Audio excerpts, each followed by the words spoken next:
का बेहद अनलकी है। वह हर रोज स्कूल जाते समय जरूर घायल हो जाता है।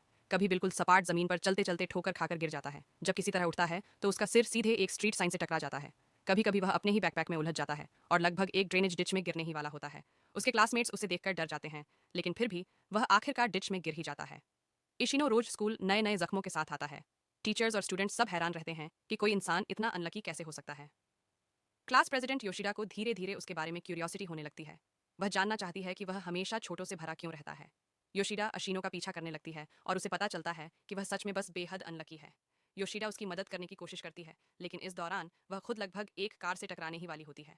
तभी अशीनो समय पर उसे खींचकर सुरक्षित कर लेता है। अशीनो समझ जाता है कि योशिडा उसका पीछा कर रही थी। योशिडा घबराकर बार बार सॉरी बोलने लगती है। ये पहली बार होता है जब अशीनो को महसूस होता है कि कोई सच में उसकी परवाह करता है। वह बहुत खुश हो जाता है कि आखिरकार उसे एक फ्रेंड मिला। वैसे तो अशीनो अनलकी है, लेकिन वह काफी हैंडसम भी है।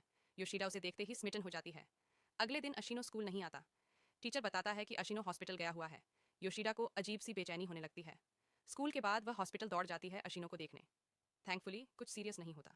पता चलता है कि एक गार्बेज ट्रक उसके बैकपैक के ऊपर से निकल गया था। योशिडा चाहती है कि फ्यूचर में जब भी अशीनो को चोट लगे वह उसका इलाज कर सके। इसलिए वह रोज अपने साथ एक फर्स्ट एड किट रखने लगती है। लेकिन इशिनो उसे परेशानी में नहीं डालना चाहता, इसीलिए वह मना कर देता है। योशिदा बार बार उसे समझाने की कोशिश करती है। इसी दौरान योशिदा खुद ठोकर खाकर गिर जाती है और गिरते समय वह इशिनो की शर्ट भी फाड़ देती है। योशिदा की क्लमीनेस देखकर इशिनो पहली बार जोर से हंसता है। योशिदा सच में इशिनो की मदद करना चाहती है। वह उससे पूछती है कि उसकी विशेष क्या हैं और कहती है कि वह उन्हें पूरा करने में मदद कर सकती है।